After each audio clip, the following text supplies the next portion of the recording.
Bonjour, bienvenue dans cette nouvelle session partage d'un texte inspirant. Aujourd'hui, de la prison à l'éveil, Satyam Nadine. Chapitre Avatar. Par avatar, j'entends les grosses pointures parmi les éveillés de l'histoire, comme Lao Tse, Bouddha, Jésus, Mahomet et Krishna. Non que leur éveil fût plus vaste que celui de la plupart des autres, car éveil est éveil. Il n'y a pas de niveau d'éveil, seulement des degrés de délivrance et de ravissement. Ce n'est pas qu'ils bénéficiaient d'une attention particulière de la source, car la source n'a aucun fils favori.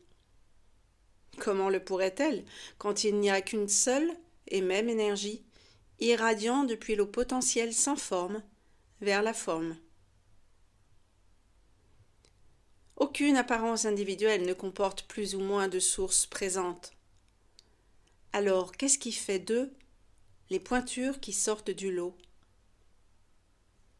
Ils tenaient tous des rôles principaux dans le drame qui se jouait à leur époque.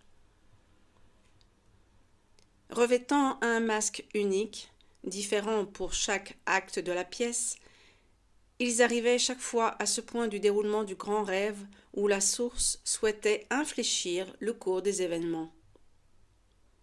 Elle se dévoilait alors en tant qu'avatar pour être le catalyseur des changements mondiaux qui suivaient. Prenez Jésus, par exemple. À travers l'influence de cet avatar, qui a enseigné et démontré l'amour de Dieu pour l'humanité, nous avons hérité du christianisme. Et vous savez ce que cela représente pour la source. Combien de millions de gens se sont-ils massacrés les uns les autres au nom de ce Dieu, de Jésus et de la chrétienté au cours des 2000 ans écoulés? Si ce n'est pas une expérience de l'imitation, alors qu'est-ce qui en est une? Prenez le Bouddha. Elle a eu une remarquable expérience d'éveil après avoir recherché l'illumination pendant des années d'incroyables privations. Il a passé plusieurs semaines assis sous le figuier de son illumination, occupé à intégrer sa délivrance et à jouir de son ravissement. Puis, il a passé les 40 années suivantes à enseigner et écrire 10 000, littéralement 10 000, je ne vous mens pas, règles et règlements sur comment mener sa vie et sur ce qu'il y a lieu de faire ou de ne pas faire, afin d'induire cette expérience d'unicité avec la source que fut son appel d'éveil. N'appréciez-vous pas la farce cosmique à l'œuvre quand le Seigneur Krishna engage son disciple Arjuna à tuer tous ses cousins et leurs amis dans la grande bataille qui se prépare parce que c'est elle sa destinée? Découlant de Krishna, nous avons l'hindouisme, découlant de Jésus, nous avons le christianisme, découlant de Bouddha, nous avons le bouddhisme, découlant de Mahomet, nous avons l'islam, découlant de Lao Tse, nous avons le taoïsme. Les avatars étaient vénérés par leurs adeptes et les descendants de ces adeptes qui, à ce stade, avaient déjà élaboré des religions officielles.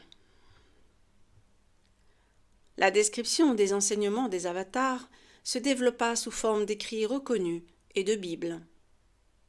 Mais, comme nous le savons bien, religion et écriture sont les couches de conditionnement et de limitation les plus difficiles à dépasser et à finalement abandonner dans notre élan vers l'éveil, au moins dans leurs parties dogmatiques, étriquées, qui tendent à restreindre notre liberté.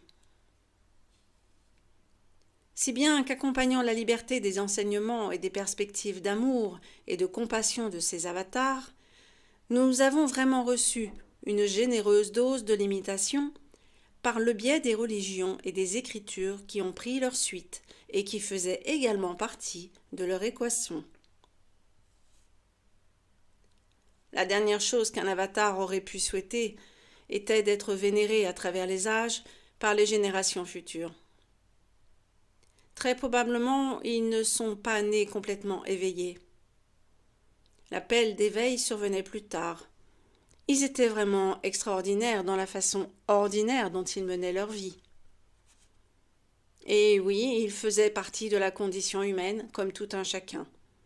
Leur vie affichait exactement le même équilibre de l'équation liberté-limitation. Ils furent la plus belle preuve que la source se manifeste de manière égale dans l'apparence humaine. Certains s'éveillent, d'autres non, mais tout cela est une même expérience de vie, lorsque, globalement, tout s'équilibre. Si nous condensons la sagesse des avatars en un seul message simple, c'est l'unicité en toute chose. Nous nous retrouvons donc à la case départ. Conscience est tout ce qui est. Pourtant, découlant de ce message simple de 4 avatars, Jésus, Krishna, Mahomet et Bouddha, nous avons 98% de la diversité religieuse de la planète, chaque religion prétendant être la seule voie conduisant à Dieu, et que c'est à soutenir jusqu'à la mort. Ainsi, le message essentiel des avatars, qui est pure liberté, a engendré la plus terrible source de tout conflit, la limitation. Et cela maintient sur le feu une condition humaine mijotant dans son propre jus. Les avatars nous ont désigné la voie du retour vers la liberté et l'expansion. Mais jusqu'ici, l'humanité préfère au contraire s'investir dans la limitation et la contraction, soumise aux lois du déroulement ordinaire de nos existences. J'ai compris quelque chose que j'aimerais partager avec vous.